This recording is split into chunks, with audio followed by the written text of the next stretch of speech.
It is time to end a globe talking point for good. 8 inches per mile squared is not a valid way to measure Earth's curvature. 8 inches per mile squared. None of you have any idea what this means. You can't derive it. You can't calculate anything with it. You can't make a prediction with it. You can't tell me anything about this value at all. Welcome to I Can Science That, where we do honest investigations of everyday science.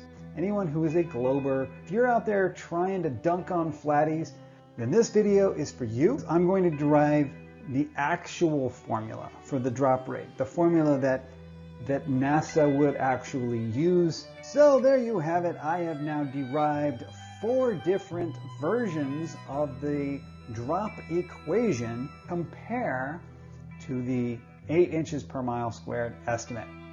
I've got the distances in miles, and all of the drop distances I have written in feet.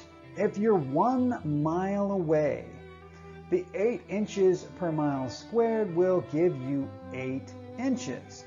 And that comes out to 2/3 of a foot. So that's that. How does that compare to our actual values? Here's the actual amount of drop distance according to these different equations.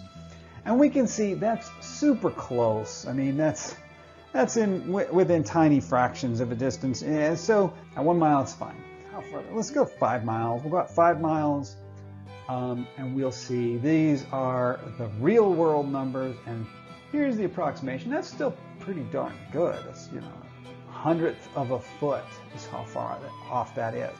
At 10 miles, the drop is still pretty good. Look at that. You can't calculate anything with it. If you understood math, you would immediately see that this squared on miles is totally out of place. That's because this is a parabolic approximation. This is for doing calculations with a parabola. As you can see, the Earth is not shaped like this. But what if we're doing like a longer observation? We're going to go out further. Let's go out to 50 miles.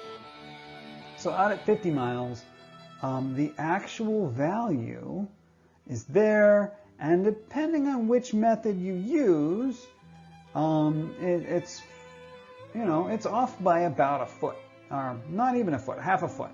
From this one, based on arc length, which is my favorite, I'm off by like half a foot. You can't calculate anything with it. Over 50 miles. I'm going to say that's a pretty good estimate. If 50 miles away you're only off by half a foot, that's pretty good. I'll accept that. Well, I'm sorry, friends. Those people are doing incorrect math, or lying, or both, and they are counting on the fact that you won't do any math at all to check up on them. Let's push it now. Let's push it out to 100 miles. Surely this approximation is no good at 100 miles. Here we go. The actual value, 6,668 feet. And the estimated value, 6,667 feet. We are now off by, oh my gosh, it's over a foot. At 100 miles, it's off by a foot. That is a darn good estimate. 8 inches per mile squared is not a valid way to measure Earth's curvature. So yeah, if somebody is telling you that estimate only holds over short distances, that estimate is shockingly good. Okay, but that's still only 100 miles. Let's go nuts. At 1,000 miles, here's our estimate based on 8 inches per mile squared. And here are our actual values depending on how we sliced it. I think you'll find that's still pretty decent.